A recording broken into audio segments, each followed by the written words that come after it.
Good afternoon. This is a hearing of the Chatham Conservation Commission being held on February 1st, 2023, in accordance with the Massachusetts Wetlands Protection Act and the Town of Chatham, Wetlands Protection Bylaw and Regulations. My name is Bob Delvecchio, and I serve as the Vice Chair.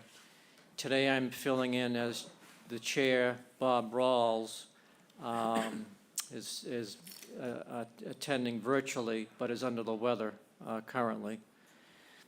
Today's hearing is being broadcast live on Channel 18 and is being recorded for the on-demand archives available on the town's website. It is being conducted in person, by phone, and by video conference. The agenda, instructions on how to attend, and copies of documents for review are posted on the town's website. To all participants, whether attending by phone or online, please remain muted unless you have been recognized by the chair. When recognized, please identify yourself for the record. If you are attending by phone, you can mute and unmute by using *6. If you are online and you are not a commissioner, please keep your camera turned off unless you have been recognized. Indicate that you wish to speak by using the raise hand feature. So that we have a record of a quorum, I will now ask each commissioner to indicate their presence. Chair Bob Rawls. Present. Janet Williams. Present. Karen Latin. Present. Mary Sullivan. Mary? Don't see her. Must be absent. Elise Gordon. Present. Cheryl Meservey. Present. And I'm here. So we do have a quorum. Paul Whiteman, who is filling in as Chatham's conservation agent, will now lead us through the agenda. Thank you, Mr. Vice Chair.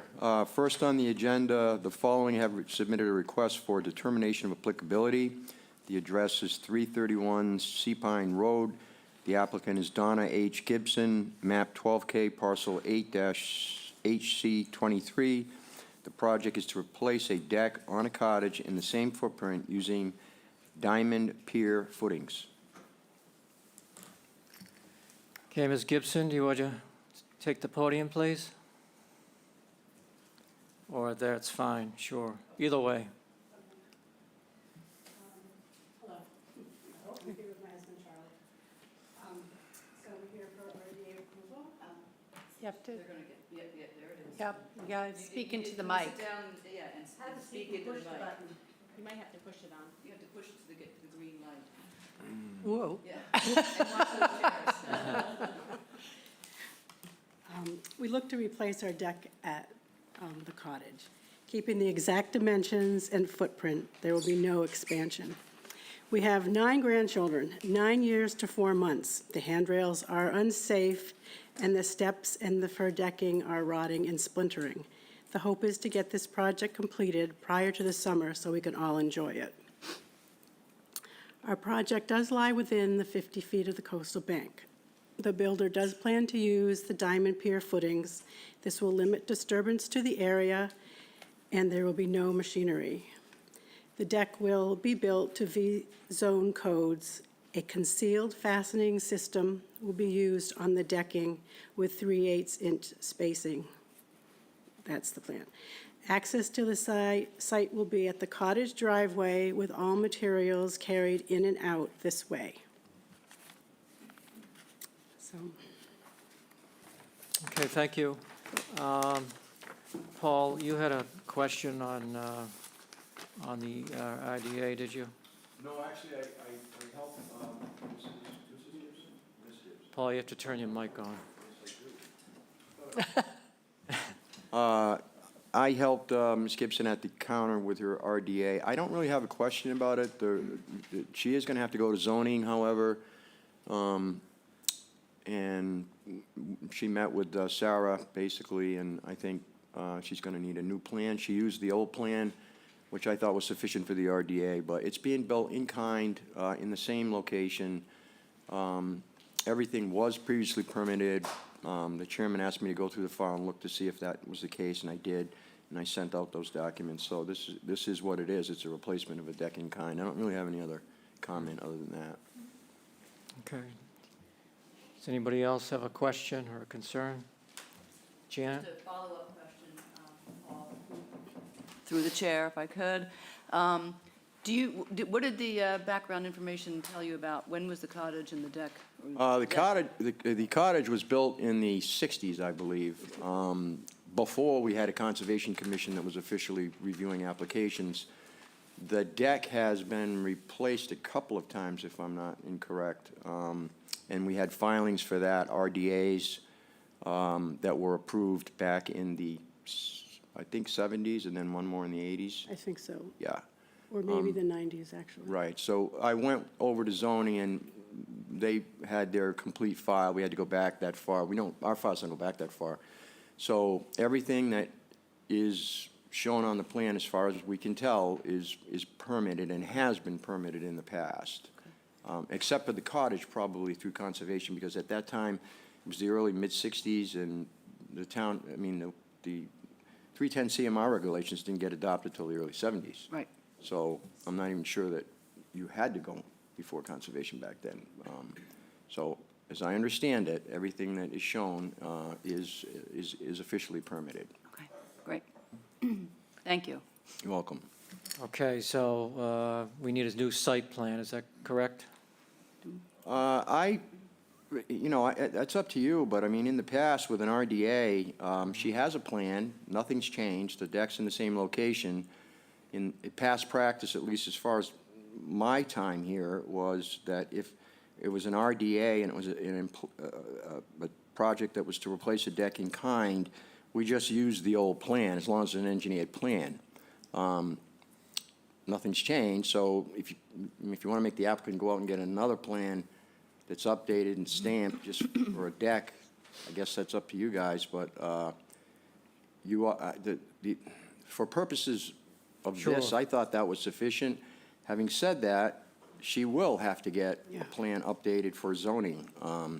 Same plan. It's going to look just like that, but it'll have a new stamp on it, because what happens is that deck, because it's attached to the dwelling, brings it into some regulations that the ZBA has in terms of the flood zone area. It's attached to the house, then the cottage gets brought into the whole project, and it's kind of complicated. It's not my wheelhouse, but as I understand it, speaking with Sarah, that's what's going to be required. She's going to need a plan for zoning that's updated. But for this one, again,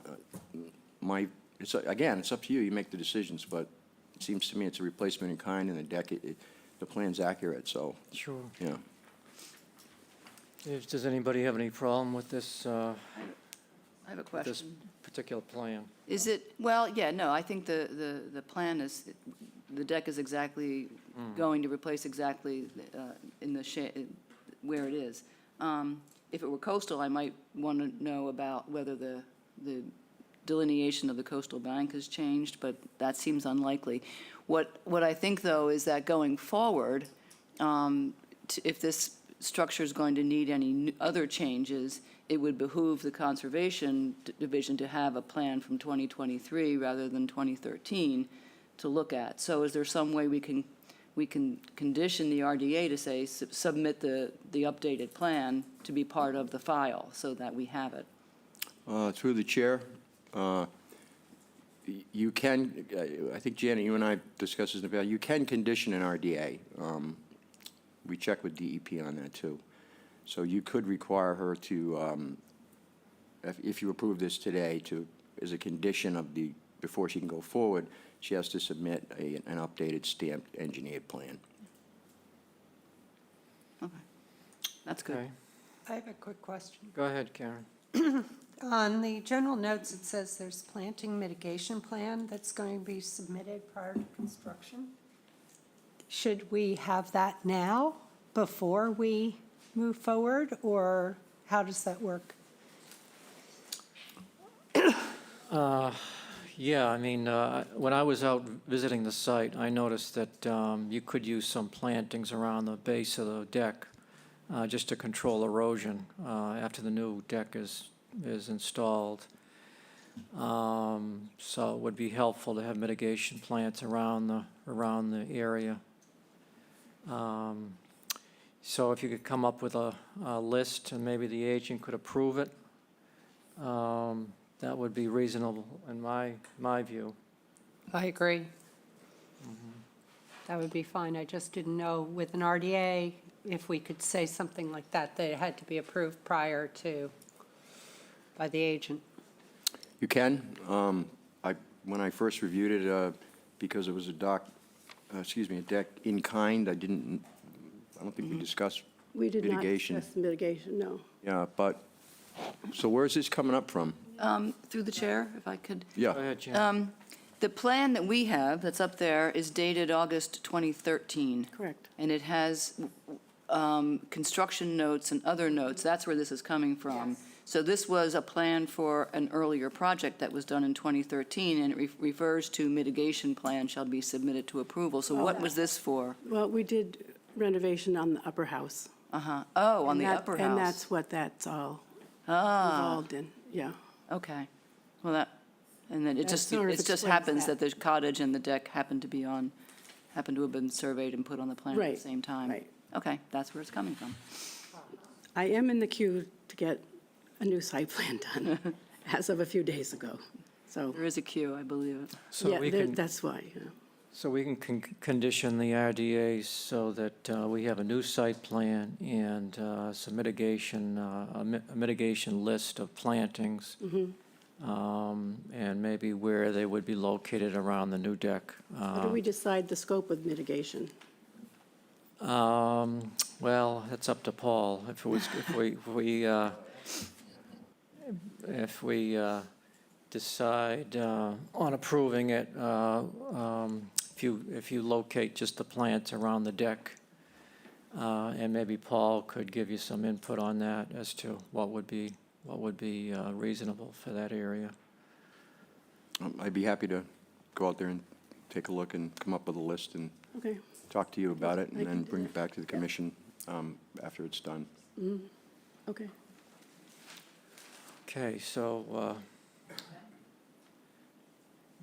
Mary, go ahead, Mary. Did you have your hand up, Mary? Oh, Are you muted, Mary? No, sorry. No, I put up my hand earlier just to let you know that I was Okay, you're here. present. I was a few minutes late. Okay, Sorry. thank you. No, but- Okay, All right. so can we make a motion then? Yep. Janet? So I move that we make a negative determination for 331 Sea Pine Road to contain a condition that an updated site plan will be submitted, and that the applicant will confer with the agent about plantings around the deck. Latin second. Okay, all those in favor, Janet, Aye. Karen, Aye. Elise, Aye. Cheryl, Aye. and Mary. Aye. How about Bob? And, Bob. oh, Bob, I'm sorry. I don't see you. Yeah. Out of sight, out of mind. Yeah, I vote aye also. Okay, thank you. And I vote aye, so that's approved. Thank you. thank you. Okay, next one, Paul. Through the chairman, the following are requested to amend an order of conditions: 110 Seychelles Drive, Kevin and Patricia Barry, map 1A, parcel 2-S1. There's no DEP SE number. Project is to repair to existing fiber rolls, period. Catherine Ricks with Coastal Engineering here on behalf of the applicants. The SE number is 103444. That should be the SE number that we're requesting the amendment to. Oh, yeah. Okay, Catherine, go And it's- ahead. And there was damage due to that last storm. There was damage to the existing fiber rolls, and so the client just wants to be able to replace the fiber rolls exactly where they are, not updating it, not changing the locations. So that's why we're requesting to amend the more recent active permit with the previously designed and permitted fiber rolls. Okay, yeah, when I went out to the site, it was very, very damaged, and there's a great need for some erosion control at the moment. Anybody have any issues with that? Question. Janet? Uh-oh. Just a quick question. So SE 103344, thank you. I just want to make sure that the amendment is going to the right order, because there were several orders issued here. That was the one that was issued in February of 2021 for the additional beach nourishment and the timber fence. The question I have is, can the fiber rolls be repaired as an amendment to that order, or is there, looks like SE 102154 was the original order to allow the construction of the fiber rolls? It's old. Yes, and so, That's- yeah, yeah. exactly. So that one's old. So we wanted to amend the more recent permit because it's an active permit and includes the nourishment that would go over them. So this would just be adding the fiber rolls to the most recent permit, but not changing the design of the fiber rolls. Right. Just replacing in kind. Okay, anybody else? Have any questions? Okay, so I think we'll, right. So I'll make a motion that we approve the applicant's Phase 1 request for an amended order of conditions. Latin second. okay, roll call. Janet? Aye. Karen? Aye. Elise? Aye. Mary? Aye. Bob? Aye. Probably should have called on you first, 'cause you're the chair. And Cheryl? Aye. Okay, that looks like it's approved. So, Thank you. oh, You vote? I'm in favor of it too, aye. We're good. We're good. Okay. Next one, Paul. Through the Vice Chair. The next one is a notice of intent for 75 Tilapy Run, Chatham, Seabreeze LLC map 14A3, parcel N131, SE-3547. The work is proposed rock revetment, reconstruction, and elevation extension. Okay, Catherine, you're on Catherine again. Brooks. Yeah. So do we want to also open the hearing for 59 Tilapy at the same time? They're kind of linked. Yep. Yeah. Sure. 59 Tilapy Run, owner 59 Tilapy Run Trust, map 15A3, parcel 1-N137, SE-103545. Proposed work, revetment, reconstruction, and elevation extension. Okay, Catherine, go And I'm- ahead. Okay. Catherine Ricks with Coastal Engineering. Here on behalf of the applicants, I'm not sure how many times we've been in front for these projects. I think we've come to the final, and I'm going to pull up a presentation. Let me go.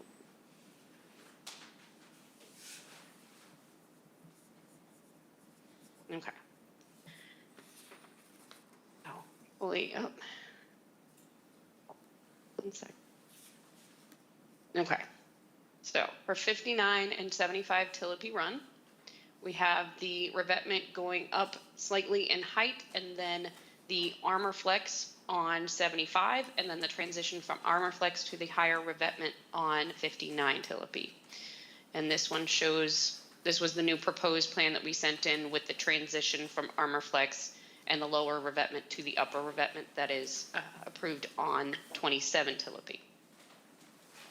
Overall, you can see that in the transition going from 75 to 27 across 59, you would start with the armor flex at the height of 17, the revetment at the height of 16, and then it transitions up along with the grade, the existing grade of the of 59 Tilapy. So you can see at this transition cross section that we have, the existing grade is about the same elevation as the top of the revetment at that point at 17.3. When you get to the property line for between 27 and 59, it goes up to the 20 foot.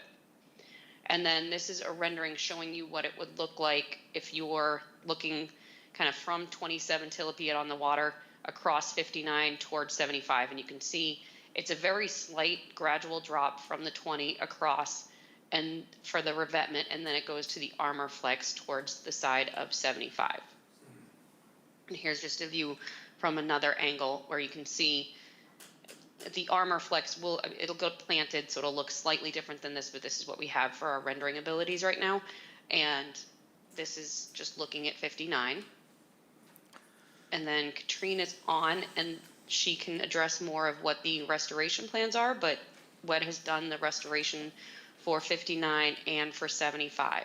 And so I'll leave these up for Katrine to speak about now. Sure. Hello, for the record, Katrine Higgins from Wilkinson Ecological Design. And the overall concept of our plans is very consistent with what you saw previously. The biggest change is on 75. We're just really adjusting our plan to match with the Armor Flex. And we're also providing specifications for what we'd like to plant within the Armor Flex. And that is focused on herbaceous species such as American beach grass, little bluestem, and switchgrass that should be able to grow, within the Armor Flex. And overall, I think everything else is consistent with what you saw previously. We're just kind of modifying our plan based on Coastal's refinements. Okay, great, thank you. Anybody have a question?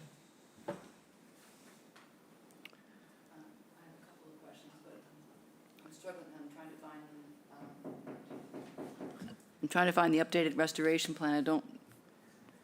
I hadn't seen it. I don't. That's a good point. Sorry, I neglected to mention that. We did submit one for 75. We have not submitted the one for 59 yet. And what is the date but of what's the date of the one for 75? January? It's the revised date is 1/24/23. Okay. Okay. I have not seen a digital version of that. I was looking for that earlier this week, so we will get that, right? Okay. Yeah, so we'll be getting that digital version and the hard copy as well, Katrine? She'll submit that. For 59, yes. Okay. So without having the benefit of that, just very quickly, how is it changed in terms of, with the installation of the Armor Flex? What is the difference in the planting plan? Or is? For 59? For 59 and It's just- 75? Yeah. 59, Catherine, can you move to our plan for 59? Yeah, there you go. So we've added a vegetated buffer, and so that would be planted with shrubs like bayberry, beach plum, and Carolina rose. And then on the left-hand side there, that's really where the Armor Flex would be, and that would be planted with the grasses.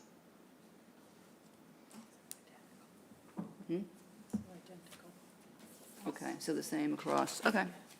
Okay, Bob. And previously 59 had a lot more fill. Same thing with 75, but 59 had a lot more fill, so they were focused on that area. But Right. now they've added more in the other section due to the fact that we've reduced the amount of fill. Now that you mentioned that, that's another question on my list, is do we have a final figure on the volume of fill for both of the properties? I'm waiting on it from my engineer right now. This drawing is quite a big drawing, and it keeps crashing on him. So I should have them by the end of the day, but we are working on those right now. Okay, so we'll get that. All ahead. all set, Janet? Okay. I have some more, but I think Bob, Okay, all right, Bob, go ahead. Yeah, I'm just going to say I also don't have anything new. I actually previously emailed via Paul to Catherine questions about coverage table, whether that's going to need to be or has been updated as a result of the Armor Flex. Is Armor Flex counted as mitigation, for example, or not? And, yeah, go ahead. Sorry. So our mitigation for the Armor Flex was planting the Armor Flex, planting within the open spaces of the Armor Flex, and then mitigating for the increased revetment height is going to be the rest of the mitigation area. And we are like I said, we are working on those numbers, and unfortunately, the CAD drawing keeps crashing, but the drawings that WED has done had updated areas for the increase in revetment height and then the armor flex. So we will be getting that table to you before we go through any order of conditions. Okay. Yeah, I just don't want, as I mentioned in my email, I didn't want us to go through what we went through with 27, which is where we were confused about coverage, we were confused about mitigation, and it all happened sort of at the last second today. And these are different because this will definitely have that. It's not a changing slope where the return on 27 had a really ever-changing slope on that one side that isn't protected at this time. These, we definitely have one solid number for the increased revetment height and one solid number for the armor flex. So we'll be getting that to you. All right, so we're expecting, you believe that we have received updated mitigation plan for one of these, 75. 75. 75, and that we are going to see an updated one for 59. Okay. All All set, right, I Bob? guess that's all you have. Okay, thank you. Okay. Janet? I'm still, yeah, I've got a couple more. So I know, Catherine, you've said a couple different times that before anything can happen here, there needs to be some nourishment of the beach area. My first question is, what at low to mid tide currently exists of beach area at 75 and 59? Very minimal, actually. I don't even know if there is much at this point. In this last survey that we had, mean high water's about at the toe of the revetment. High water's right at the, Originally, yeah. yeah. And originally, we were going to fill in based on another permit that allows the disposal at these Right. sites. Yep. We are currently looking to go to Chapter 91 prior to the actual construction because it drops off so quickly now. We're not sure how much would actually stay if we did any nourishment there. So we are, at this point, our next steps is to go to DEP waterways for a permit based on the fact that the toe is just about or at or under the mean high water. And so that Chapter 91 permit is to do what? Because I hear you about, whether it's feasible to nourish and then have to, quick like a bunny, get the work done before that nourishment is taken away again. So what would the Chapter 91 application be for? Or the revetments. Oh, okay, so, Just because of the, where because, not changing the toe, but for the revetment, as much as a lot, and this has happened to a lot of other revetments along the Cape, is it's eroded so much at these based on lowering, based on all the storms and the erosion, that the mean high water is becoming at the toe of the existing revetments, and then we're having to go for the license for the revetments. Oh, so this wow. is what will happen here. So likely we will need, you can see the mean high water is just about at the toe of these, so it's just a matter of getting that structure licensed. okay, so how does that help? So what is the plan for construction, for activity on any dry area beyond the toe of the revetment? So that we've worked with Denny McGinn, who's Easy Does It. He's been out there. He did the original construction, and he knows the site. And if we have to have nourishment put down for him to have a little access way, he will. If not, he will work from the top of the revetment and pull it apart from the top and work in sections across. All right, so And nourishment, work at low tide, but yes, he nourishment will during definitely low have to tide at the impervious. bottom is going to be the first option, and if that doesn't work, I mean, you have to deconstruct the existing revetment, correct? So, Correct. It'll I guess- definitely be, construction will definitely be based on the tide cycle. And he does it, and when he does it in that, he works in small sections to get them rebuilt right away so that he rebuilds them at low tide. yep, okay, we've seen some of that with him, some of his work, and he's the right person for that. So I guess a couple of things that came up. I took a look at the existing permit that allows for the nourishment, allows for the deposition of the dredged material. That, you're right, that is 30, SE 103233, issued to Outermost Harbor, included these properties for deposition. But if you're going to nourish with something else, that needs its own permit. They would need a separate one if it wasn't that, yes. Yep, so would you, what is the plan for that? Would you come back to us for an amendment then to ask for Yes, nourishment? yes, we would have to do that. We would have to do that if we do go a And you different route, if we don't use the Outermost Harbor Right. material. And if you, you would also need that to be covered in your Chapter 91, right? Because, Correct. Okay. It would be below mean high water, so we would need that, yes. okay, so it's complicated. All right, I know, I'm starting to think about, how the order of condition will be structured, and it's got a lot of moving pieces. I also noticed that there was an order of conditions issued from 2018, but that order noted the existence of eelgrass and shellfish beds in the area just offshore. So that needs to be kept in mind because it's part of the official record of the property that there are eelgrass beds and shellfish beds that need protection during the construction. So I put that on the list. So the access is from the temporary driveway through 27 and then traversing across above the top of the revetment across 59. Across the top of the revetment where, the mitigation's going to occur after. So yes, he would Right. go across the top of the revetments from 27, which is just to the right of the screen here is going to be the access. And then he would make his way across and likely start all the way at the southern end of 75 and then work his way back. Right, that makes sense. Okay. If possible, since we're going to do a final site plan, if you could mark that access route, have that marked on the site plan, that would be helpful, so we have that. Okay. So we'll need eelgrass, marsh, beach protection, shellfish protection. Congratulations on hanging in for just about a year as we've gone through this project. But one of the things I was looking for was a work protocol that covered just this part of it, the deconstruction and reconstruction of the revetment. Is there a document or a separate document that's a more detailed work protocol for this? We don't have it written up yet, but I have been out to the site with Denny, and he can definitely help us write one up for you Okay. prior to the order of conditions if you would like. Yep, would like to have that incorporated. Okay. Okay. And that's it for me. Thank you. You're welcome. Okay, I think someone else has their hand up. Is that Bob? Was that hand, I don't have it on. hand was left up, maybe?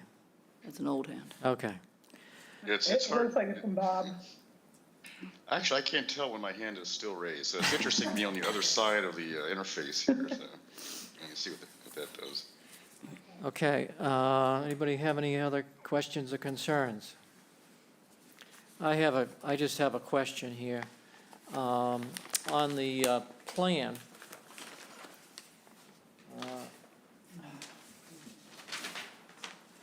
on the earthwork and revetment notes, I don't see anything about the Armorflex. I see the, rock or boulders, but I don't see anything for the Armorflex, Catherine. We can add those in. Which one are you looking at, Bob? This, B1 the second page. of 59 or 75? Both, actually, both for 59 and 75. I don't see anything written for Yes. Armorflex. We didn't add there's- those in yet, so we can add those in. Yeah, True. as well as maybe notes about planting within it No, it's page 3. as for well. this one. Yeah, but see, it's shown on the, yeah.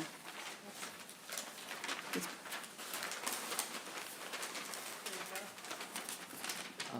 This is why I do digital.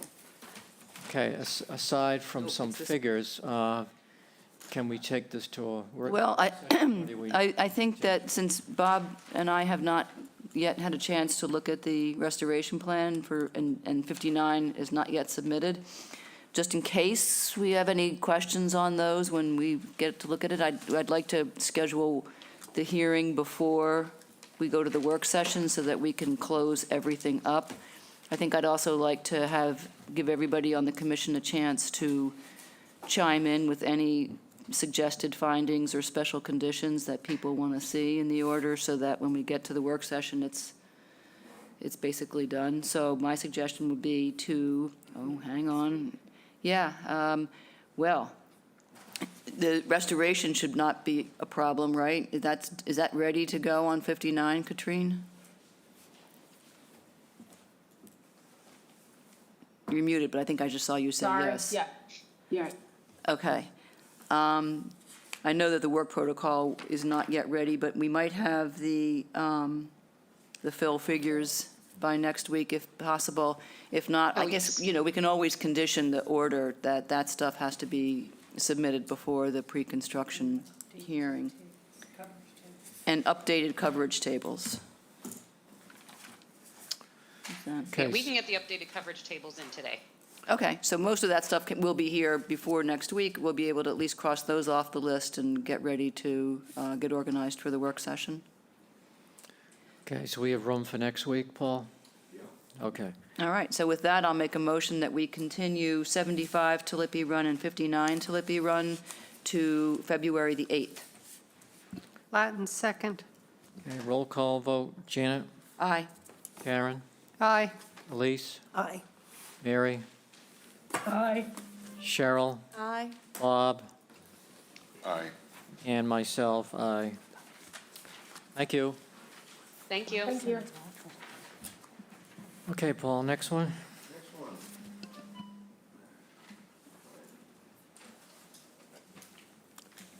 For Nickerson Circle, this is a notice of intent, Justin Baker, manager, North Coast Development LLC, map 4D, parcel D1. This is under the local bylaw only, construction of a dwelling. I'm not sure why it's just under the, Good afternoon, David Clark, Clark Engineering, on behalf of the owners. So you should have the revised site plan. We moved the house outside of the 100-foot buffer as well as the footpath in front of the house. As you can see, it requires a lot more regrading in the back of the property, but that's well outside the 100-foot buffer.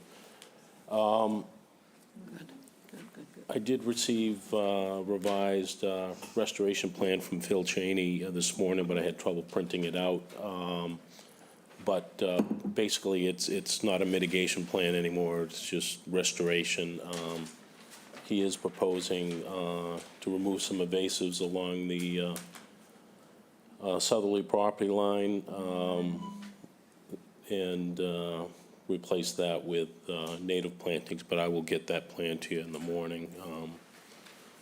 So no trees have to come out, but we are requesting one tree to be removed.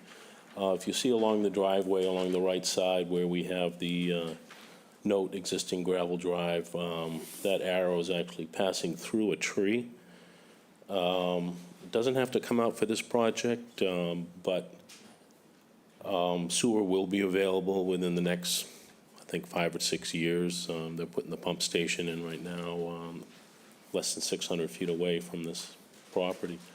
So we figured we'd take that out now. Phil has a replacement tree on his plan, so when it comes time to connect to sewer, hopefully it'll be just an administrative permit rather than coming before the commission. Yeah, that's it. The sewer line has to be 10 feet from the water, so we're anticipating, we've got the water as close to the wetland as possible along the existing driveway, and then you offset that 10 feet, and it puts you into that tree. But we want to get it out now, that way permitting will be easier when it comes time to hook it to sewer. Okay, thanks, David. So is this an oak tree, or is it? Yes. an oak tree, yeah. Is it a good size oak? I think it's, yeah, it's like 10 inches in a caliber. Okay, and Phil has to come up with a planting plan? Phil's added it to his plan. I Yeah. asked him to, because we still wanted to take that one tree out now. Okay. Thank you for moving the house. That was a, yes, that was huge, because otherwise we would have had to take 15 trees down, I think. So that helps. Does anybody have any concerns or questions? No? Okay. So you'll be coming up with a planting plan? When will that be Yeah, ready? I'll submit it in the morning. We'll have it well in advance of your working meeting. Okay. So take this to the work session? All right, I'll make a motion that we continue 4 Nickerson Circle to the work session on February 22nd for an order of conditions. Latin second. Okay, roll call vote. Janet? Aye. Karen? Aye. Elise? Aye. Mary? Aye. Cheryl? Aye. And Bob? Aye. And I'm in favor too, aye. That's approved, thank you. You're welcome.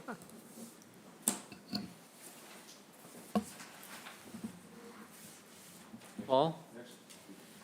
Next on the agenda, Mr. Vice Chair, is 19 Old Wharf.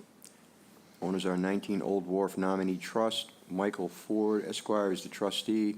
Map 16-1, parcel, or I, parcel C1, SE, there's no SE number here on it, so it's SE10 blank right now.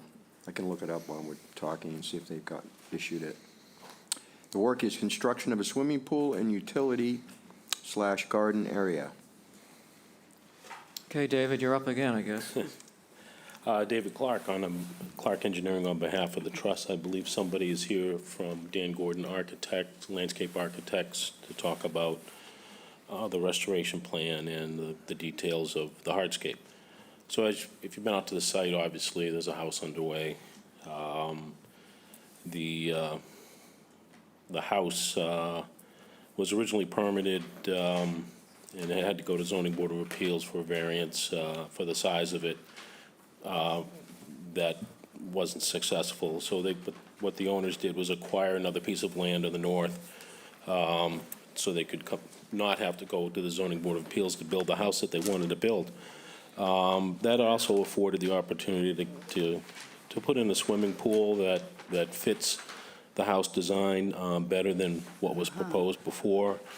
A portion of that pool is within 100 feet to a coastal bank, and this is if you've been to the site, there's an isolated wetland that was once part of the salt marsh on the other side of Old Salt Works Road, and there's a floodplain associated with that, and the limits of the floodplain is one and the same as the coastal bank on this particular property. The area between the house and the top of the bank is mostly lawn area right now. And the proposal is to put the pool in and regrade and fill on the bank side of the retaining wall that's shown on the plan, and allow that area to be naturalized. So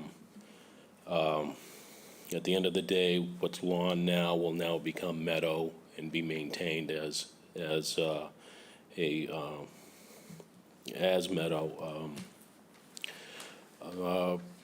The filling that's shown on the plan also incorporates a detention swale.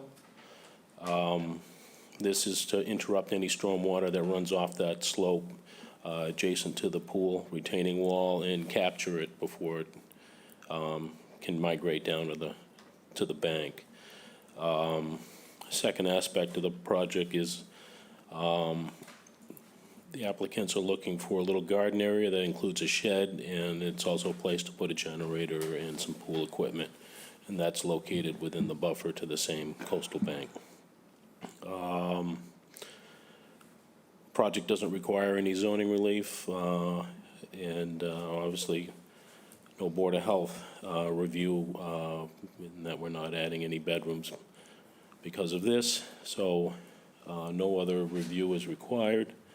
And we're also requesting to take out some trees. I think there's 7 altogether. Some of the trees have been maintained in the past for views, and those are towards the east corner of the property. The others are to be removed, are within the regrading and the pool equipment area, and all those trees, I believe, are non-natives. But if there's any questions on the engineering plan, be happy to answer them. Otherwise, Dan Gordon, landscape architects, on the line to talk about the restoration and the details of the hardscape. Thank you, David. Any questions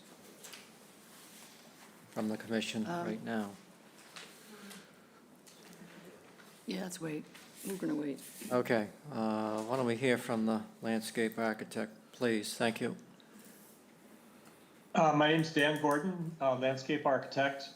We submitted 4 plans. I'm not sure if you have them and can place them up on the screen, or whether you'd like me to share my screen. Share your screen, please. Okay, and how do I do that with this format? This is Nikki. I can share my screen. Oh, Nikki's Okay. here. Oh, Thank hey. you, Nikki. So the first plan that we had, NOI 1, identifies site preparation, and this was the removal of the 7 trees that David mentioned. They're hatched. There's almost all of them, except for 2 cherries, are the sycamore maples, which I believe are an invasive species. And the site prep plan also identifies siltation barriers to be placed. I think it's at the 50-foot, so down gradient of all grading. And that's primarily what this plan shows. So it's the trees to be removed and the installation of siltation barriers. And then the next plan is the planting plan. And it also shows the proposed pool and hardscape, which appeared on the engineering drawings, as well as the garden area that's at the top left of the plan there. So the pool is a gunite pool structure. There'll be some pool coping.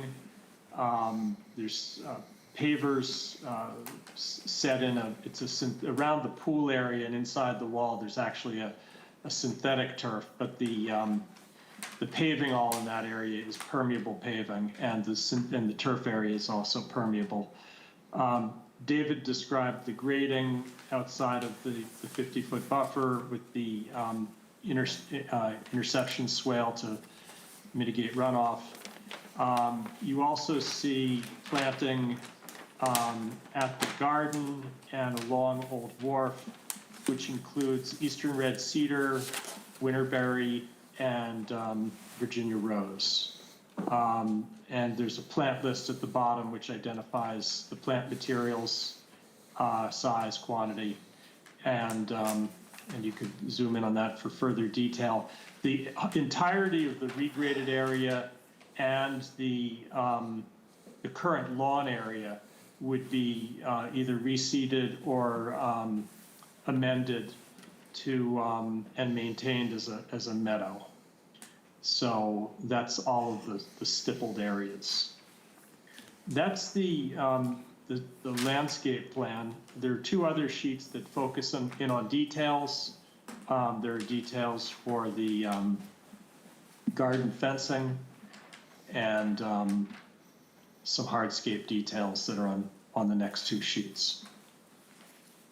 So that's an overview, and I also am happy to answer any questions related to these landscape plans. Thank you. Okay, Janet. Bob has his hand up. Oh, Bob, go ahead, Bob. Actually, yeah, I was going to wait, but that's fine. I'll go ahead.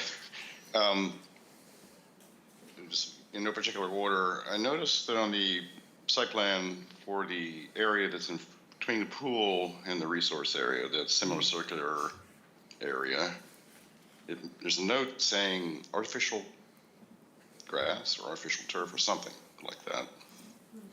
Just would like to know more about that. Just Okay. yeah. Yeah, I can give you a detailed spec, but basically that's a permeable turf. It's an artificial turf, and the intent is that just to minimize the maintenance and mowing of that. It's in between the paving stones, and one of my associates, Dan Dover, is on the line. We could give you the detailed specification or product on that if you were interested. Well, my question is, it's rather unusual, and why would you not just use permeable surface pavers or whatever rather than artificial turf? I'm just curious as to the motivation. And it's really just a client preference. This client has requested that material for maintenance reasons. All right. Yeah. Maintenance, because it seems like it'd be less maintenance to have a more traditional material there. But anyway, my related question is, why? It seems to be large. Is it intended to be used as a patio area? No, the patio is towards the house, outside the buffer zone. You can see the house U-shape. There's a terrace area with some garden plantings around it.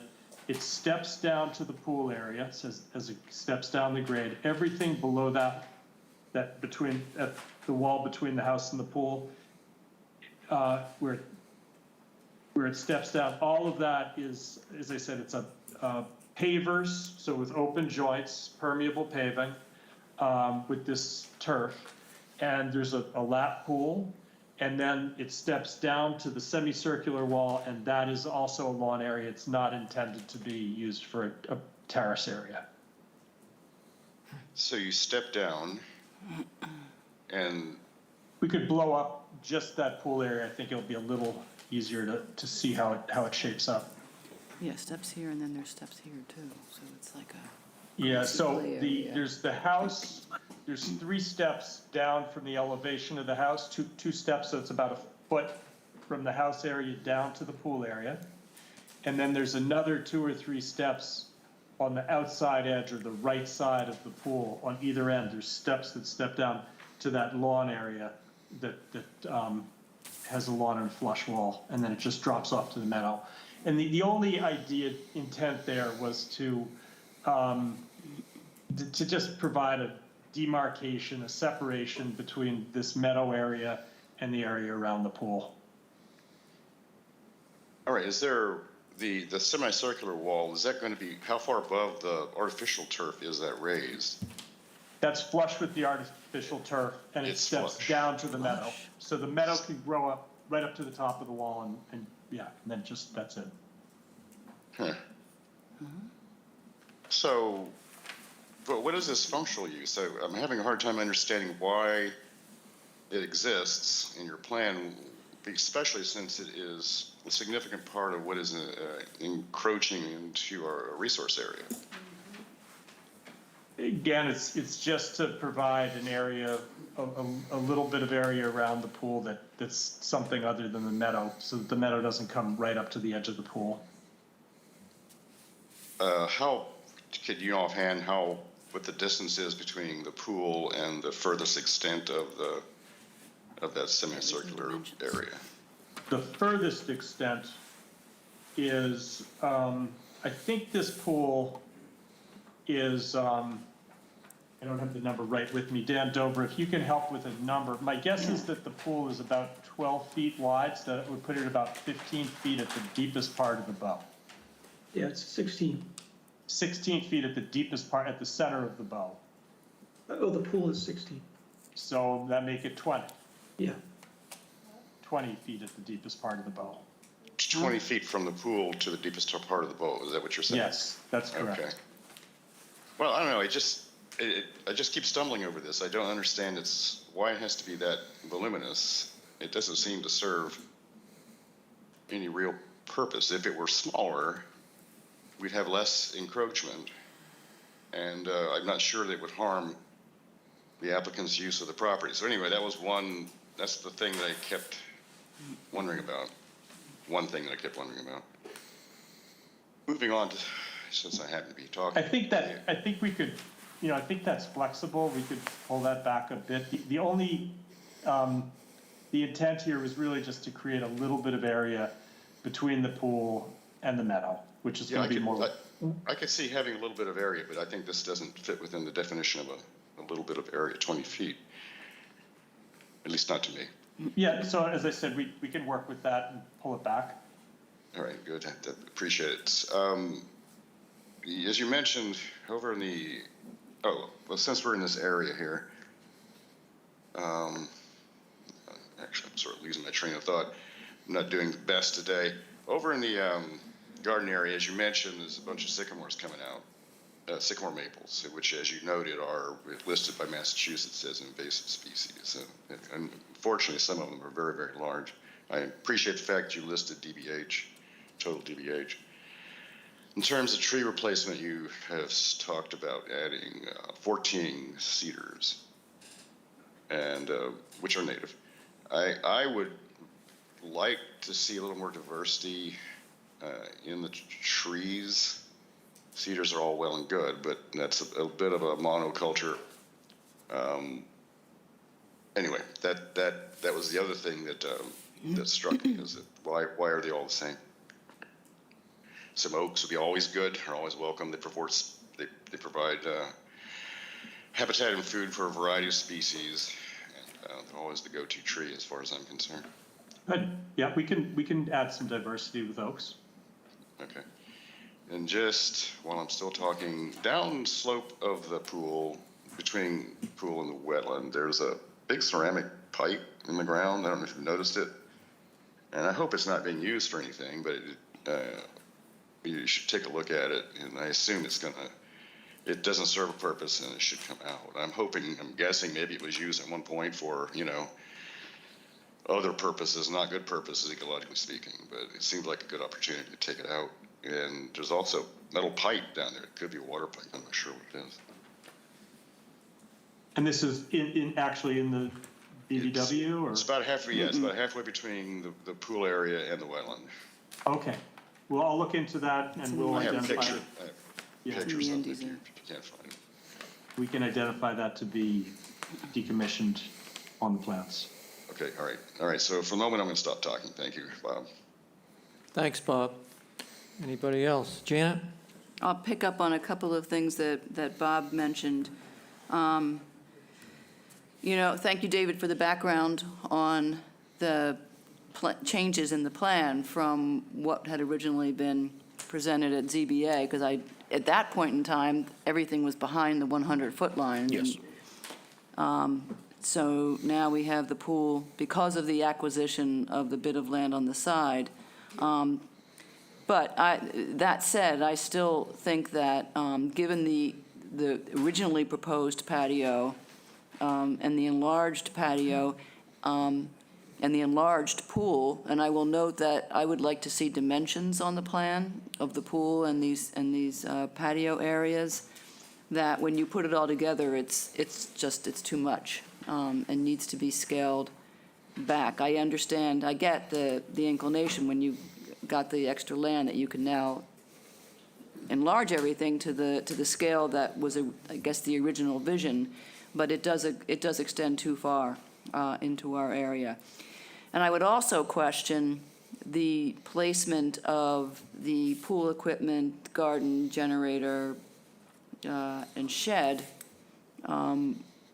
over in an area that is currently has those 5 sycamore maples. This is something we've touched on a couple of times around here, and here we are again. But I'll go there. But it's not enough to say that something is listed invasive and therefore, no matter what, it not only can be removed, but it should be removed. I think we need to. That's a bright line rule, and that's easy. And I like things being easy, but That said, I think we need to look at why sycamore maples are listed as invasive. And so I did a little bit of digging. It didn't take very long to find out that sycamore maples are listed as invasive because of their propensity to drop large seed pods and to create dense stands of trees that outcompete native trees. And in this area, those 5 sycamores are individual specimen trees, and I don't see any signs of any other sycamores coming up, and I do see a fair number of other native trees in the area, some oaks and some cherries. So it doesn't look to me like these particular sycamores are causing an invasion problem in that area. And I guess I wouldn't have made a big deal about it were it not for that one incredibly large 24-inch DBH sycamore maple, which is minimally 80 to 90 years old. And given its size, I'm going to ask what can be done to avoid taking at least that tree out. And here I am, begging for the life of an invasive plant, but, whatever. In this case, I'll make that pitch and say that I think the loss of that tree is unnecessary. It's really just the generator that's encroaching there, and perhaps another spot for that generator could be found to preserve that tree. So that's my pitch for that.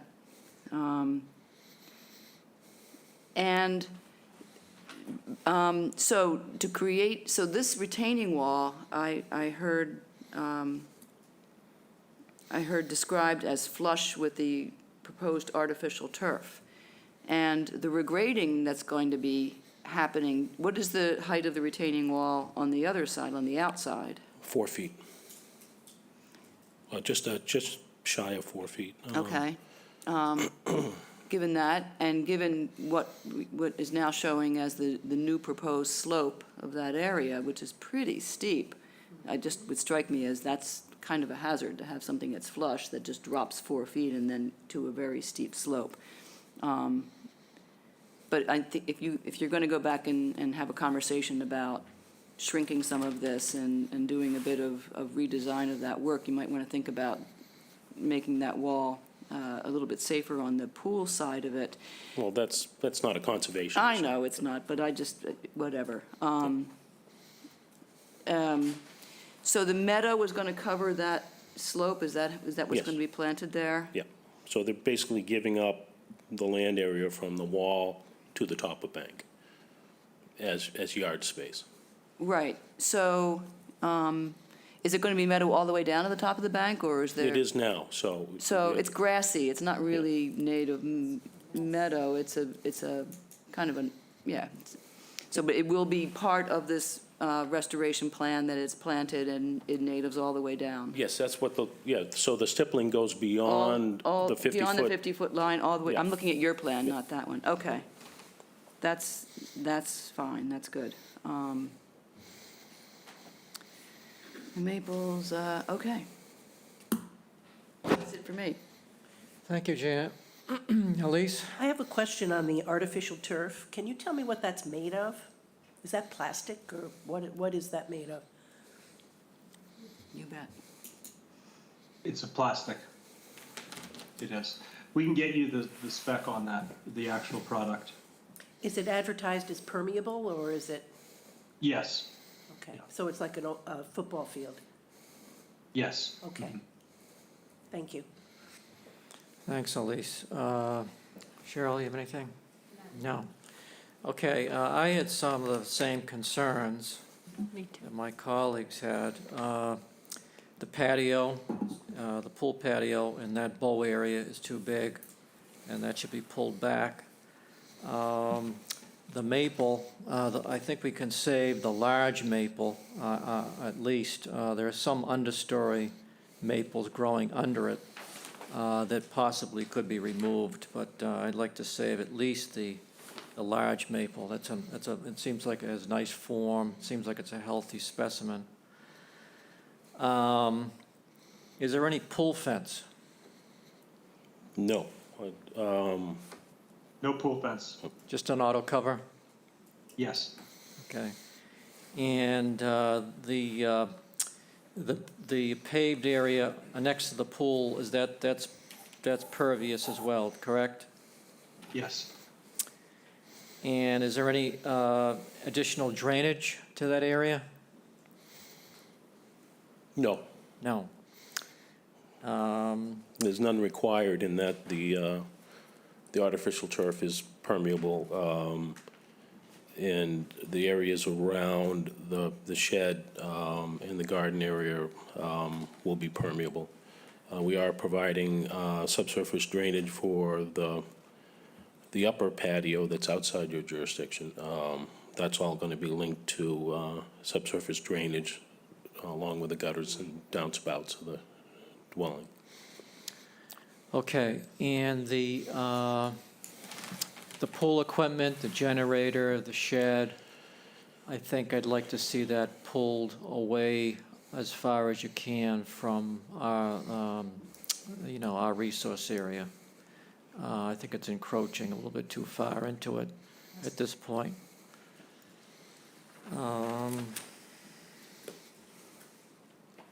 And the vegetable garden, is that going to be an organic garden? Yes. Can be, it's for vegetables. Okay. And the meadow, you call a meadow, the grassy area down below, that's going to be mowed like a couple times a year or every year, or how is that going to be handled? Yeah, typically it's mowed after the seeds set in the fall. Yeah. But it would either be, it would just be really once a year. They want to minimize the maintenance in that area for everybody's interest. Just mow it up high? Yeah, mow it up high. It's a fescue, it's a fescue, and just again mow it up high. Let the habitat be there for the season, and then cut it in the fall. Okay. Annually, just to keep the woody material down. Okay, thank you. I just have a question about your request to reduce things. Obviously, your current regulations has no site coverage requirement, and for over a decade, we've worked with 50%. Your new regulation will have, 30 or 35%? We're at 13. So I don't understand what performance standard we're not meeting with this project. Yeah, good question. Bob, do you have any reply to that?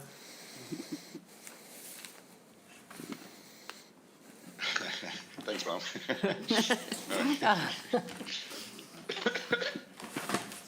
I don't have the map pulled up in front of me, but if it's encouraging, I think it's within our purview to ask that it not be in a resource area, aside from the question of whether mitigation for that encroachment needs to be native or not and what percentage thereof.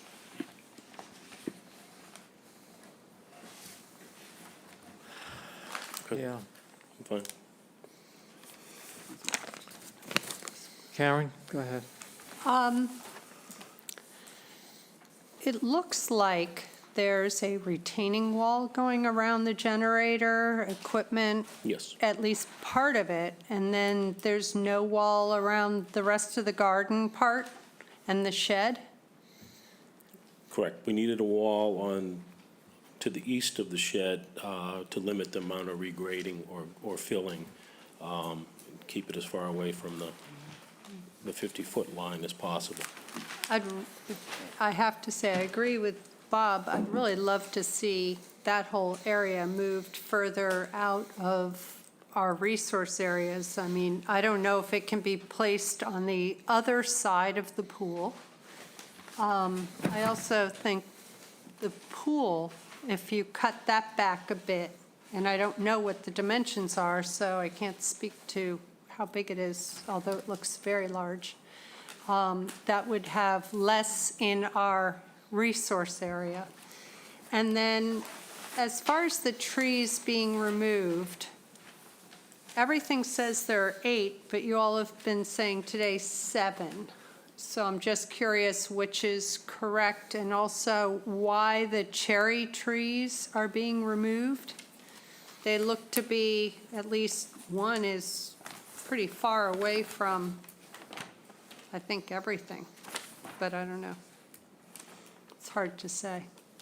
They're on the coastal bank. Yeah, that's what I thought. So if somebody could address those questions? Yeah, you're correct. The count is 8 trees. I'm not sure why there's a 7 sitting down there under the,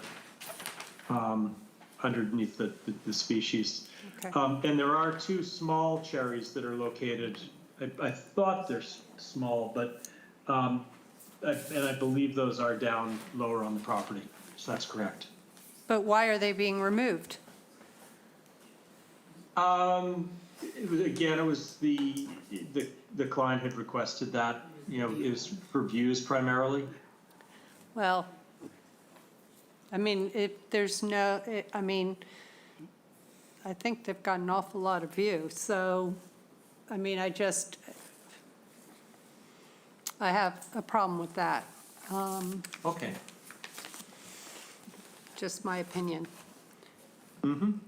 I agree with Shared. you. It's I agree shared. with you, Karen. They're not.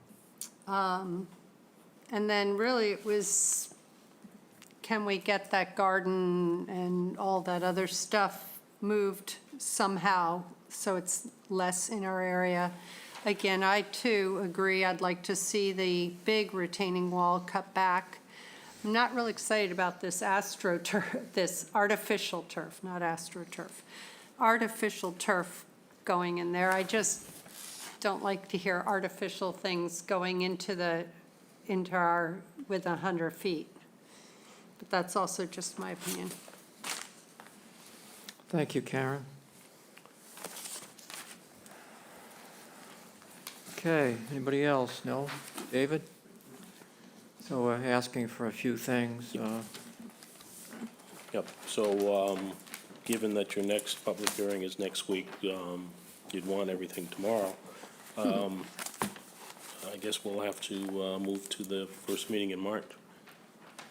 Okay, when's the date on that, Paul? March 1st. March 1st? Yes, March 1st. That should Okay. be. Janet, will make a motion? All right, I'm going to move that we continue 19 Old Wharf Road to March 1st hearing. Latin second. Take a roll call. Janet? Aye. Karen? Aye. Elise? Aye. Cheryl? Aye. Mary? Aye. And Bob? Aye. And I vote aye, too. So continue that to March 1st. Thank you, David. Thank you very much.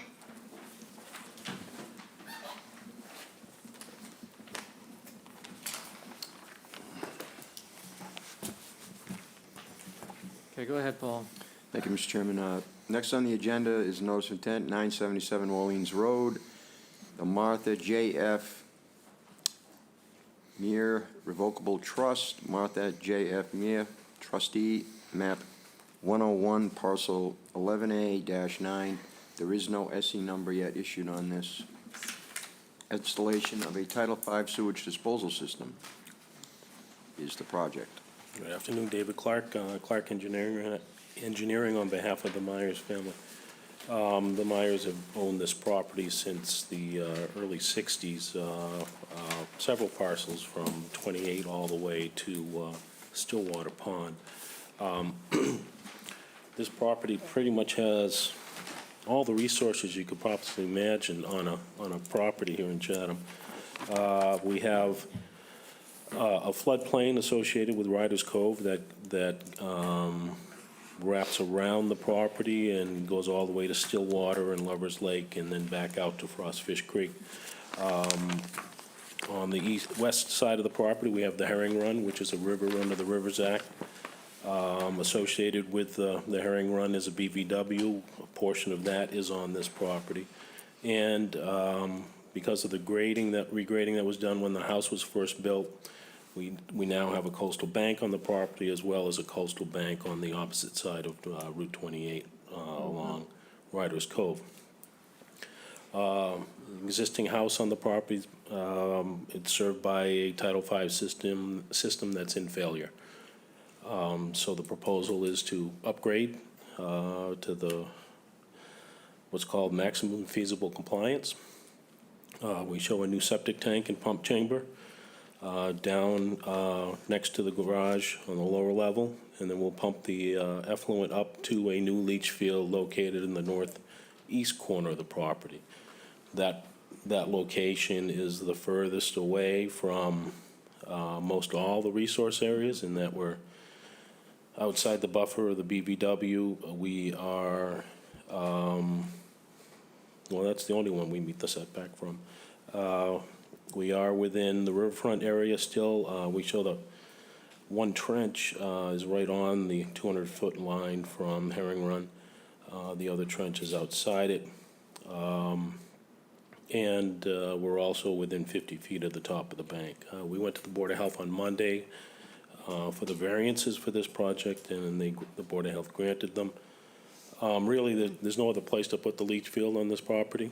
Some precautions we've made in the design, especially for the pump chamber and septic tank, because they are in the floodplain, is that both tanks would be what's called monolithic construction. Usually septic tanks are split down the middle, and there's a factory seal, which sometimes fails. So these will be what's called monolithic, in that the sidewalls are all cast as one piece, and there's a top that's set on, that comes separate. Extremely heavy, because basically you're increasing the weight of these tanks by 75%, and that's why they have to be in an open area so they can get the precast truck to the hole. But they'll be monolithic. Also specified that the concrete that's used to cast the tanks has a waterproofing admixture, so it's mixed into the mix at the time the tank is cast. And as double protection, the tanks will be painted with a waterproofing mastic prior to installation. Also, the covers and the risers for the tanks will all be waterproofed. The covers for the tanks and the pump chamber will all be, instead of cast iron, they'll be plastic with rubber gaskets and sealed shut with bolts, so that in the case of a flood, we're not going to get water into those tanks. Really, the biggest problem with a flood is not wastewater getting out of the tanks, because wastewater is denser than seawater. It is seawater getting into the tanks, and then if the power doesn't go out during a flood, you're pumping all that water into the leach field, which has happened. And so tried our best to make everything watertight for those two structures. In addition, I do show buoyancy calculations to show that typically you only do a buoyancy calculation to prevent the tanks from popping out of the ground because of high groundwater. These have been specified so they won't pop out of the ground during a flood, which has happened down Little Beach back in the no-name storm. So, and I think in that particular case, the homeowner had his tank pumped before they left for Florida that fall, and that's why it popped out of the ground. So nobody really, except that one person, pumps their septic system if a storm's coming. And then the leach fields, they could have made them, instead of being parallel, put them in series. That would have got them a couple of feet further away from the resource areas, but it would have required taking out more trees. So I tried to keep the footprint as compact as possible. I think we're taking out maybe 4 trees, and the structures are plastic, which negates the need to bring any concrete up the hill or stone, which would require a much bigger construction access. So what we're hoping to do is go up the hill where you see the force main coming out of the pump chamber, goes up the hill to that portion of the yard. We can do that with a mini excavator, and we can probably do most of the excavation with a mini excavator to keep the impact from the construction access as small as possible. If you have any questions, I'd be happy to answer. Thank you, David. Okay. Questions? Okay, I had a few. So you're taking 4 trees out where the leaching field is going to go? Yep. And what about where the tanks are going to go? Tanks are going right in the walkway that goes around that side of the house. I don't anticipate the need to take any of those. Okay, so all Anything- those red cedars will be protected then? Yep. During construction? Yep. Okay, And that can be in the, as a condition that in the pre-construction meeting, that Yeah. make sure those trees are protected. okay. And do you have any, let's see, it mentions native ground covers going back in after the area is regraded? I don't have any specifications on that.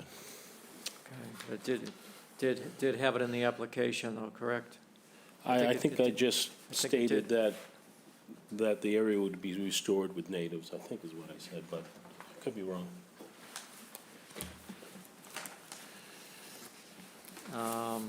In considering 4 trees are coming out, do you have any plans to put any back in, or how is that going to go?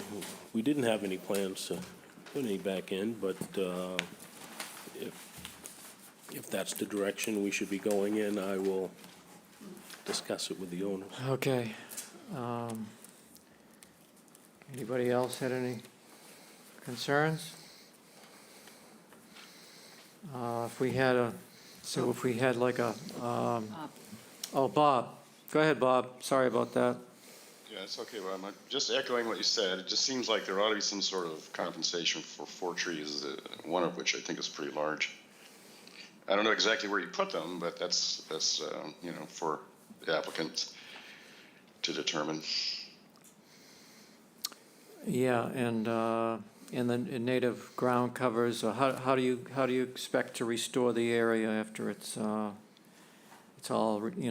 finished graded? The easiest would be just to loam and seed it with the native grass mix and see what comes up on its own, because you don't want to plant anything substantial in that area because the roots will get into the septic system. Okay, But as far as mitigation for the trees, I can discuss with the homeowner. I mean, given that the property's over an acre in size, I think they can find a place to put 4 trees or. okay, great. Okay, so will you have that information before the next work session, or? Oh, yeah, yeah. Yep. Okay, so we can, Okay. All right, I'll make a motion that we continue 977 Orleans Road to the work session on February 22nd for an order of conditions. Latin second. roll call vote. Janet? Aye. Karen? Aye. Elise? Aye. Mary? Aye. Cheryl? Aye. Bob? Aye. And I vote aye. Thank you, David.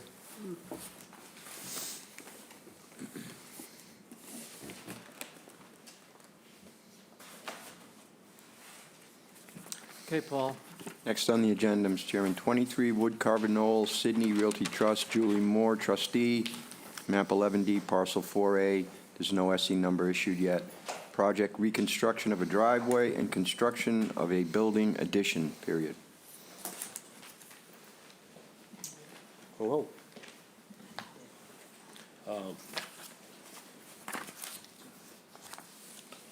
David Clark, on behalf of Sydney Realty Trust. Tom Mulcahy Design Group, landscape designer. So, I think you saw this project 4 years ago, maybe 5, I don't know who was on the commission back then, but all they did was, I think, a front porch and some small addition on the back. Since then, they worked with a neighbor behind them to acquire a vacant lot, and they basically split the lot and added it to their properties. So that afforded them the opportunity to do some more improvements on the property. We showed it all on the plan, just so The commission was aware of what's going on. They're doing a separate garage, detached garage and a pool. That's all outside the 100-foot buffer. The detached garage probably won't happen until sewer becomes available, and I think finally Pondview Avenue is gonna get sewered next year. So this project really is in anticipation of that, and we decided to put that on the plan is a driveway expansion to serve that new garage, and also an expansion of the dwelling on the back side of the house.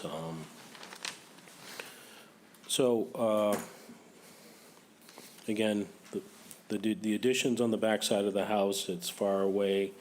It's almost outside the 100-foot line, but it being an addition, it's got to be attached to the house. And that's why we show it in that location. As far as the driveway, there is a driveway there now.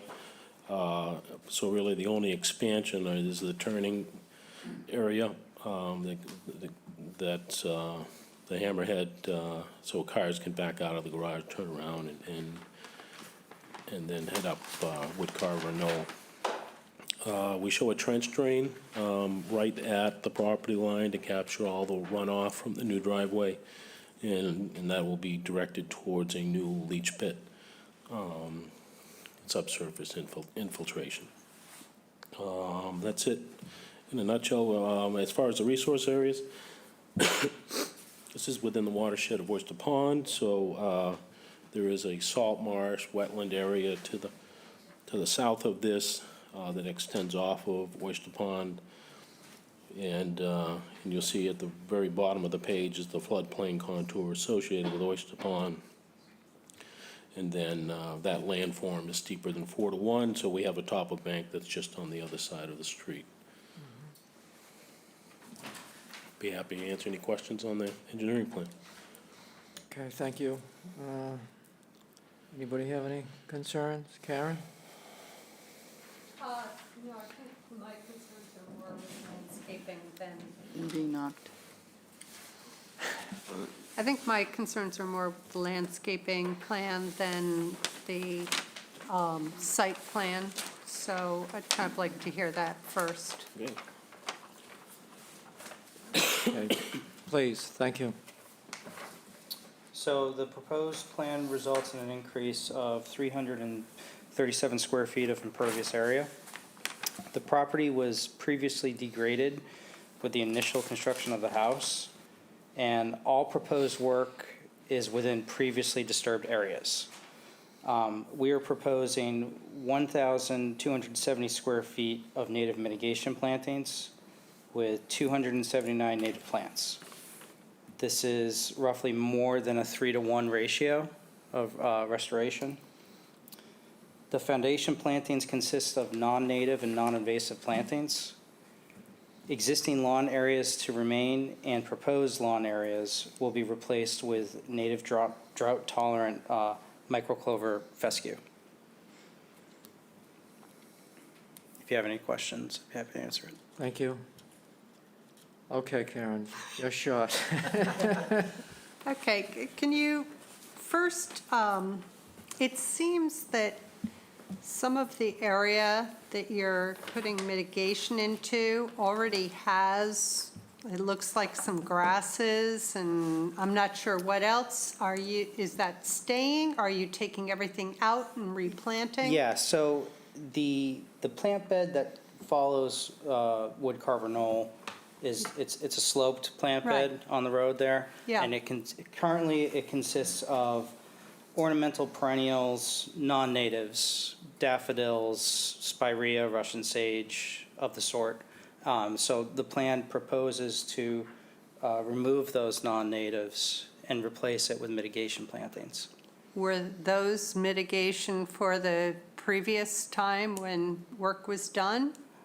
There's no native plantings there. Well, I don't know if we always, There was mitigation required for the last project, and what was described was the planting beds that were there before that project got started. So this area that you're replacing is not part of what was mitigated It's previously? adjacent to, Okay.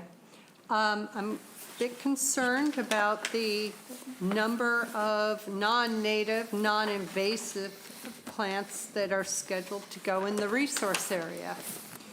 There's quite a bit. 59, almost 100 are listed.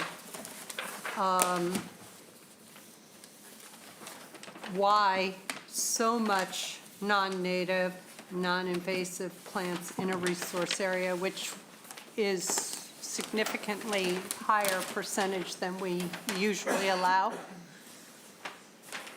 Those non-natives are strictly foundation plantings, and But foundation or not, they're in a resource area is the issue. In the resource area, we typically wouldn't allow almost 100, just shy of 100 non-natives. understood.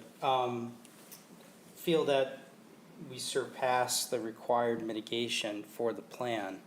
It's almost a 4-to-1 ratio. Right, but it's in a resource area. That's the stickler for me.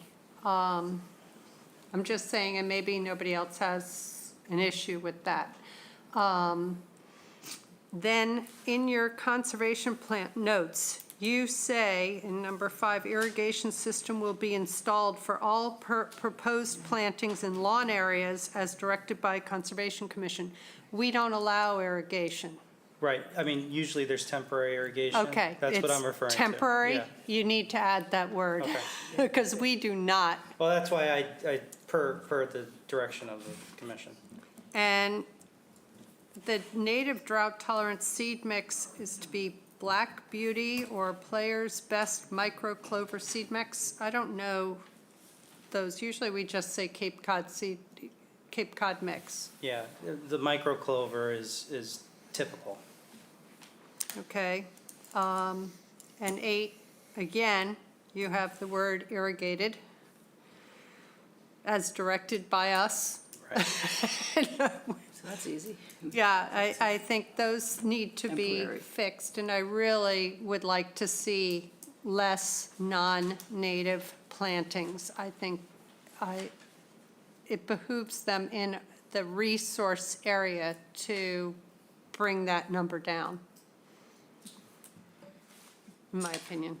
Okay, thanks, Karen. We did have a percentage that we were working from to determine what was native and what was non-native. I think it's 75% 75% is native. native, Yeah, and this is less than 75% if there's 100. yeah. Can you get to that 75% for natives and 25% non-natives number?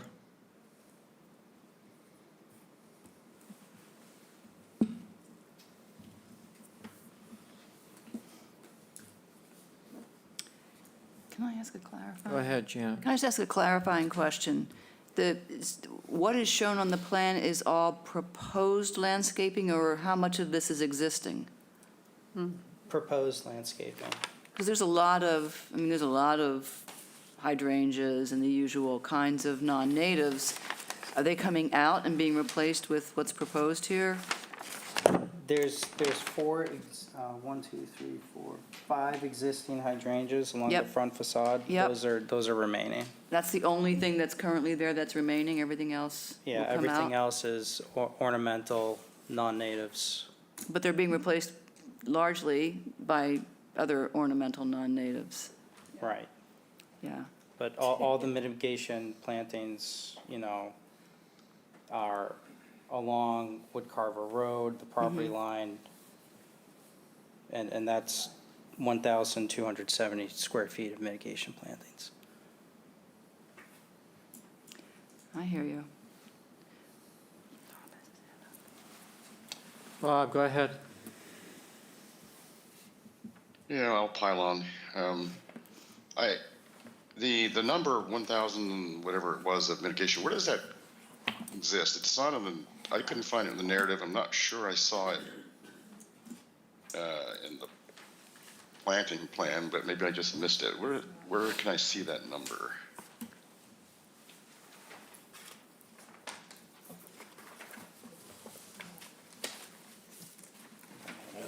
I'm not hardscape guy. Is that square That was feet? submitted. All your plans were. So, That's Bob, it was required. on sheet L3 of the landscape set. Sheet L3, okay. So, I don't have that. I don't have that don't either. being a digital person. Okay, Janet doesn't have it either. That's why I missed it. okay. So we need to, somehow the digital copy didn't get to the three of us who are digital people, whether it's your end or our end, but it's, not uncommon. But I will, just to sort of, as I said, pile on, you're adding somewhere, I wrote my notes say you're adding 23 non-native hydrangeas, 11 non-native summer sweet, a non-native holly, 49 non-native forest grass, 12 non-native fountain grass. So, I don't know, it's 2023, folks. And I think it's time for everyone to, get on board with the idea that we need to be, especially in resource areas, be planting native plants.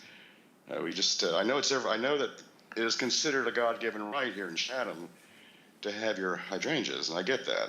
But, in reality, if you want the hydrangeas, I would just suggest planting plastic hydrangeas because at least the plastic ones don't require water and they don't require fertilizer. And they don't provide any food value either, but at least it's a wash. Sorry, this is great being on this side of the wall because I can take pot shots without being even-handed. It's great. Sorry, I'm not feeling great. Anyway, it's just too much. As like the others have already said here, it's too much. And non-native plantings going on here. And what we also would need to see, I think, is not make sure that what we're talking about when we say percentages is percentage of area covered, not necessarily percentage of plants, which can be very misleading. So I don't know which you based your numbers off of, but we need to, and whatever you come back with, that's made clear. And that's it. Thank you, Bob. Mr. Chairman, I think you guys asked this about 5 minutes ago. Can you get to the 75% native? Just change the plan? I don't think that's an issue. There's varieties in here I can easily swap out. I can handle that, with Nikki administratively, or, Paul? Sure. Yeah. Yeah, I don't think it's a problem. Yeah, we can do that. So if we can submit a new planting plan? We got a long ways to go in permitting. We found out this week that it needs to go to zoning board and historic. Hard to believe that house was there 75 years ago, but Wow. nonetheless, so we've got some time. So we can have all this new information to you for the first meeting in March. yeah. Okay, so we'll continue until the first meeting in March. All right, then I'll make a motion to continue 23 Woodcarver Knoll to the hearing on March the 1st. Latin second. Roll call vote. I'm going to start with Bob, the chairman, this time. Bob? I vote aye. Mary? Aye. Elise? Aye. Karen? Aye. Janet? Aye. Cheryl? Aye. And I'm an aye. So that's continue. Thank you. Thank you. Go ahead, Paul. Okay, thank you, Mr. Chairman. Last on the agenda is 1107 Orleans Road, Nickerson Family Association, owners, map 10K, parcel 3-15. There is no SE number issued yet. The project is relocating the 1694 barn from 68 Shell Drive to 1107 Orleans Road, period. Good afternoon. For the record, I'm Thad Eldridge. An SE number was issued today at 11:30. Just went online and wasn't there, so. Okay, Okay. You got it? I do. 10-3609.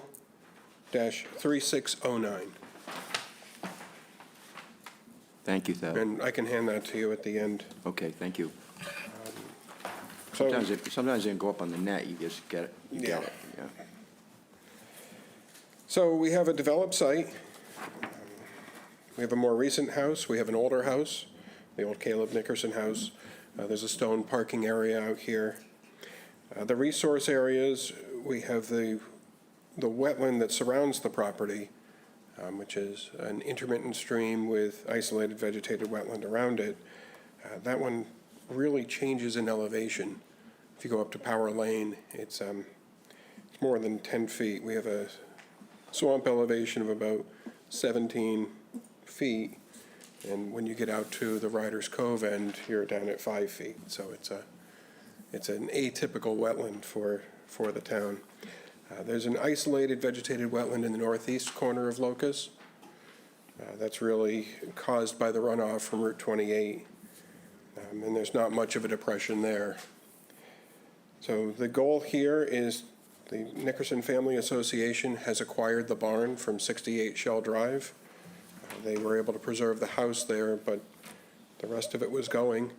That barn is currently stacked on the subject property, ready for permitting to be reconstructed out here. The best place that we found for it was between the wetlands, so we're keeping that outside of the 50s. The proposal is to rip out all the non-native invasive vegetation there. The 2 fruit trees that are there, they would take out and plant elsewhere on the property. The site would be regraded. They'd really like to have a flat area around the barn itself. That is pitched, but it's still flatter than what's there today, at level with the rest of the site. That regrading would include 2.5 to 1 side slopes. Those would be planted with native vegetation. And so we'd have a bit of Cape Cod lawn around the building and then a strip of Cape Cod lawn at the bottom, and that's to keep the invasives at bay. Their long-term plan is to tackle the invasives. They keep looking over at that Conservation Foundation property with jealousy, and most of this would be done through CPA funding, so we'll be seeing it at town meeting before we see it before you folks. So all in all, we do have a substantial amount of mitigation. We're over the 1-to-1 that would be required, and it's just because that's how the slope fell, and we said let's revegetate that entire slope. We have a siltation barrier going out further, and we're just getting into the 50-foot with this clearing and the regrading. So we have requested a variance. The brick walkway that exists there today, that would be extended to the building. Handicapped accessibility is an important consideration, so we've made a patio that's large enough to suit their needs. When they reconstruct the barn, they can look, does the existing door meet the ADA guidelines, or will they have to have ADA access through the barn doors? So that walkway might reduce down while they're on the site, but we designed it so that it's as large as it needs to be to work, with the hope that we can reduce it. We're meeting the stormwater management standards since this isn't a single-family residence. We noticed the railroad ties out there that were surrounding a little garden. Those will be removed and disposed of. And also over by the windmill, there was some asphalt at grade, old remnants. So while we're there, let's take it out. If there are any questions, I'm happy to answer them. Thank you, Thad.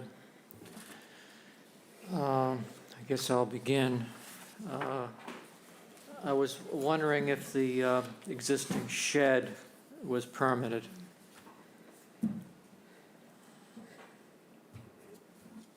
That is a very good question.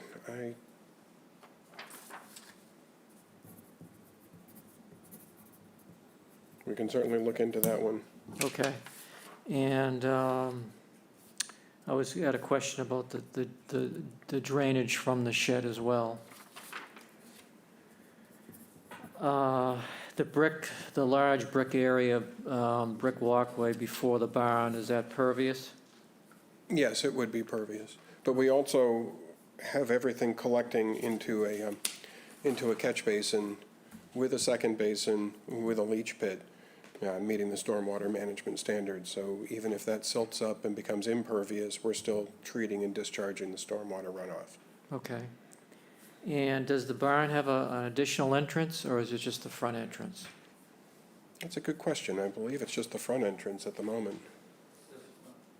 Does Just the it front. need, since the public will be, does it need a second entrance? It may. If it does, then we will, we certainly have area around the barn. I mean, if you did have a second entrance, you might have to have a walkway or not, or just the grassy area. Just the grassy area, perhaps a landing outside. So there'd be brick there. We'd have to come back to you for an amended or field change, and that Okay. wouldn't be too bad. I mean, we do have the mitigation to cover all of this, because Okay. we are in excess. And would the mitigation area around the building, would that be demarcated somehow? It's going to go from grass to stone to grass and then the mitigation? Well, the stone is really right up against the building, to grass, to mitigation, to grass, to Okay. invasive mess.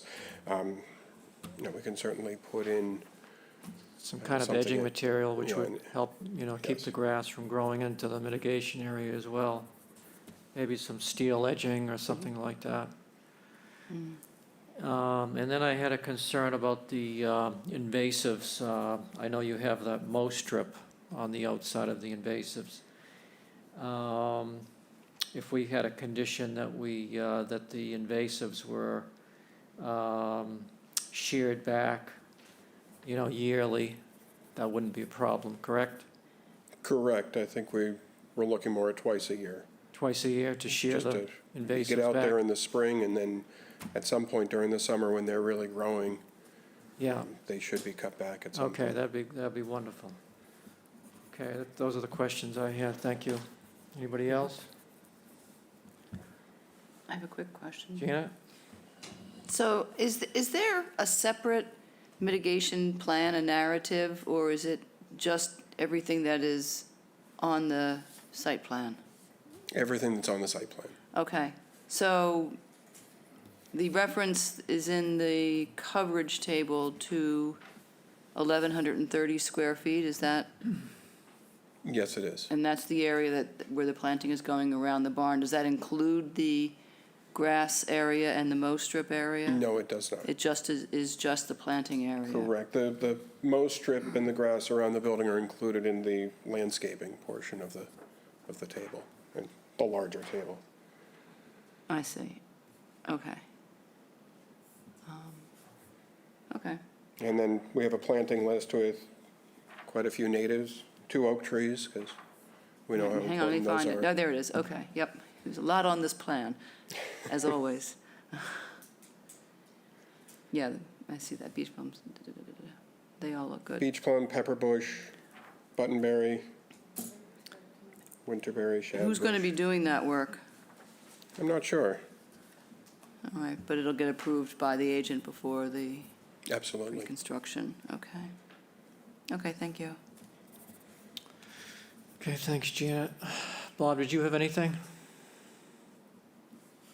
Yeah, just, I don't see that where the oaks are going, or maybe I didn't see it. The oak trees are proposed behind the building, Oh, right here the and right oak. here. You can see large circles there that it are right Yep. behind. So Yep. Mm-hmm. Behind the barn that's coming in, is that what you mean? yes, behind the proposed barn, we'd be looking at, there are 2 large circles that are there, and then we have plantings that are under them. Oh, I see it. Okay, now I see it. Okay. All right. All right, thanks. Yeah. Okay, I think we have a gentleman in the audience here. Go ahead, please.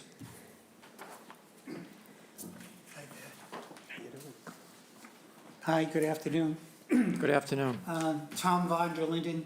My wife and I have the property right next door. As you look at the Nickerson property, immediately to the left. And we like the project. And this might be outside of the conservation purview, but what I'm concerned about is the narrow strip of land along Route 28. We've had the property next door for a very long time, and I've always had to maintain that strip of land for cutting the grass and for cutting back of the bittersweet and the bushes. And 20 some odd years ago, I did contact the Nickersons about maintaining that, and they did it once or twice. But because it's on the inside turn there, and we have our driveway there for getting in and out, we have tenants, and I take care of the place, and a lot of people in and out. It's a dangerous driveway along that way. So I would just want to make sure that they take care of that border of 10 feet. You know, they take care of their property so nice, except for that 80 feet of, 10 feet of wide of grass and bittersweet and all that. So I cut the grass during summertime, and I don't want to do it anymore. So I hope they would take care of that, cut it during the summer, cut back the bittersweet, and keep the bushes cut back. So we have a better sight line of pulling out. For more visibility. Oh, yeah, it's a dangerous curve. Yeah, it's a little bit outside of this application. I but, know, but this is the but place I had to come to it's, ask about this. If I The may- concern is well taken. Yeah, go ahead, Thad. We've just filed with the planning board because they have review of this and it'd be more appropriate there. Sure. Okay. Can I speak? Sure, go ahead. Thank you. First off, I want to make sure I'm the right spot, but I think he's talking about over here, is that correct? Yeah, that's our property here. So I'm Bob Nickerson, I'm the president of NFA, and our intention, though we were not jumping it now because we already have a big enough thing to bite on, is to You have to speak into the microphone. go in that area that we own, as Thad has said, and try to get the invasives out so our property looks similar to the CCF property. So long-term, you would have none of that in there, hopefully. The bittersweet, But you're it's never a- gonna get rid of it.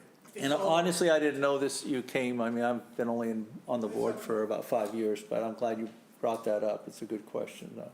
So that would be fine with us. That would not be a problem. Wonderful, thank you. Glad we could help. Great. Okay, anybody else have any questions? So, Thad, do you have some research to dig into? Yeah, we'll take a look at the shed and see when that went in. Okay, So we have either the 8th or the 1st. The 1st. As there are no real revisions, I mean, we can provide you with whatever documentation we come up with on the shed. Can we just come next week? sure, Okay, yeah, yeah. We'll make it quick.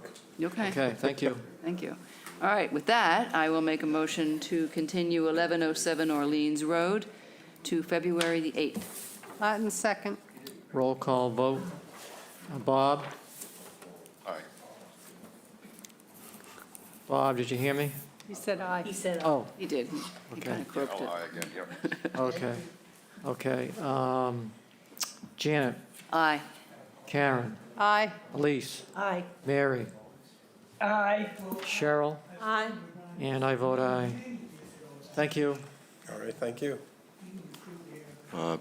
I will check on the status with that of that structure, okay, whether it's permitted.